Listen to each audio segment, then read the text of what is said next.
కృత్రిమ మేధలో ఏపీని అగ్రస్థానంలో నిలపాలి. సాంకేతిక అభివృద్ధి, పరిశోధనల్లో ఏపీని పరుగులు పెట్టించాలి. గత ఏడాది దావోస్ ప్రపంచ ఆర్థిక సదస్సులో ఇరువురి భేటీ సమయంలో బిల్ గేట్స్ను ముఖ్యమంత్రి చంద్రబాబు కోరింది ఇదే. రాష్ట్రంలో ఏర్పాటు చేయనున్న కృత్రిమ మేధ విశ్వవిద్యాలయం కోసం నియమించిన సలహా మండలిలో భాగస్వాములు కావాలని మైక్రోసాఫ్ట్ వ్యవస్థాపకుడిని కోరింది అప్పుడే.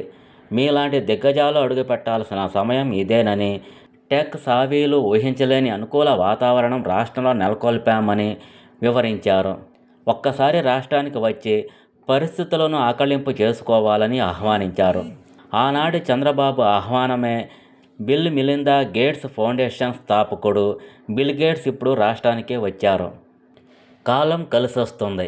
చరిత్ర పునరావృతం అవుతోంది. విధ్వంసం నుంచి వికాసం వైపు ప్రయాణిస్తున్న తెలుగు రాష్ట్రం నేడు ఓ అద్భుత ఆవిష్కరణకు వేదిక అయ్యింది. అది చంద్రబాబు, బిల్ గేట్స్ భేటీ. ఇద్దరూ వాళ్ళ రంగాల్లో లబ్ధ ప్రతిష్ఠులే. ఇద్దరూ వయసు జయించిన కాలాతీతులే. ఇద్దరూ వర్తమాన యువతకు ఆధునిక భవిష్యత్తును అందించాలని తపన పడేవాళ్లే. అలాంటి తలపండిన మనోయవ్వన మిత్రులు నిర్దిష్ట సంకల్పంతో సమావేశం కావడమే ఏపీకి ఓ అద్భుతం. అప్పట్లో 1995లో ఐటీ, ఇప్పుడు 2025లో ఏఐ. ఇంచుమించు ఏడాది క్రితం దావోస్ వేదిక నుంచి ముఖ్యమంత్రి చంద్రబాబు నాయుడు ఇచ్చిన హింట్ ఇది. మైక్రోసాఫ్ట్ వ్యవస్థాపకుడు బిల్ గేట్స్తో ప్రత్యేక సమావేశం అనంతరం భావోద్వేగ సంతోషాన్ని తెలుగు ప్రజలతో ఎక్స్లో షేర్ చేసుకున్నారు. ఇప్పుడు ఆవిష్కృతమయ్యే అద్భుతానికి అప్పుడైతే తొలి సంకేతం. సామాన్య ప్రత్యర్థి బుర్రలో సాధారణ విషయంగా జోకులేసుకున్నాయి. దార్శనికుడు చంద్రబాబు మీద అంచెంచెల విశ్వాసం ఉన్న అభిమానులు మాత్రం భవిష్యత్ అద్భుతానికి అదొక సంకేతంగా చూశాయి. కార్యసాధకుడు చంద్రబాబు ఒక ఆలోచన చేస్తే దాన్ని ఆవిష్కరించే వరకు విశ్రమించరు. ఇది ప్రపంచానికి తెలిసిన విషయమే. దావోస్ వేదికగా ఆనాటి సమావేశంలో బిల్ గేట్స్ మస్తిష్కంలో చంద్రబాబు చాలా విత్తులే నాటారు. చాలా ప్రతిపాదనలే ముందు పెట్టారు. సామాజిక ప్రగతి పట్ల చంద్రబాబు చిత్తశుద్ధి బిల్ గేట్స్ బుర్రలో బలంగా నాటుకుంది.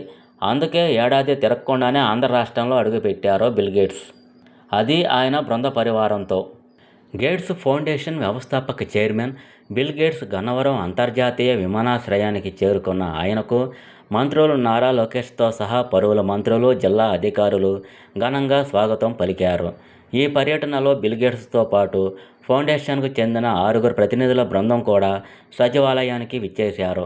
ఏపీ సీఎం చంద్రబాబు నాయుడుతో గేట్స్ ఫౌండేషన్ వ్యవస్థాపక చైర్మన్ బిల్ గేట్స్ భేటీ అయ్యారు. ఈరోజు ఉదయం గన్నవరం విమానాశ్రయానికి చేరుకున్న బిల్ గేట్స్ అక్కడ నుంచి నేరుగా అమరావతిలోని సచివాలయానికి చేరుకున్నారు. సచివాలయం వద్ద CM Chandrababu Naidu, deputy CM Pawan Kalyan, మంత్రి నారా లోకేష్ సహా పలువురు మంత్రులు ఘన స్వాగతం పలికారు. ఆ తర్వాత వీరితో బిల్ గేట్స్ బృందం సమావేశం అయ్యింది. ఈ సందర్భంగా బిల్ గేట్స్ సచివాలయంలోని రియల్ టైమ్ గవర్నెన్స్ సెంటర్ ఆర్టీజీఎస్ను సందర్శించారు. ఆర్టీజీఎస్ విధానాలు అమలు తీరుతో పాటు సాధిస్తున్న ఫలితాలను గేట్స్కు సీఎం చంద్రబాబు వివరించారు. అలాగే గేట్స్ ఫౌండేషన్ సహకారంతో రాష్ట్రంలో విద్య, వైద్యం, వ్యవసాయం రంగాల్లో అమలు చేస్తున్న పలు ప్రాజెక్టులను మరింత విస్తరించే అంశంపై కీలక చర్చలు జరిపారు. ముఖ్యంగా గేట్స్ ఫౌండేషన్ సహకారంతో కొనసాగుతున్న సంజీవని ప్రాజెక్టు గురించి సీఎం బిల్ గేట్స్కు ప్రత్యేకంగా వివరించారు.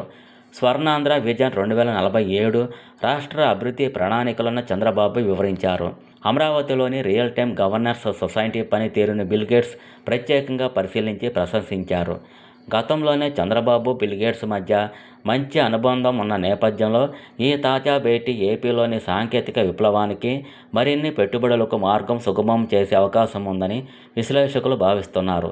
2025 మార్చిలో గేట్స్ ఫౌండేషన్తో ఆంధ్రప్రదేశ్ ప్రభుత్వం కుదుర్చుకున్న ఒప్పందంలో భాగంగా ఈ పర్యటన కొనసాగింది.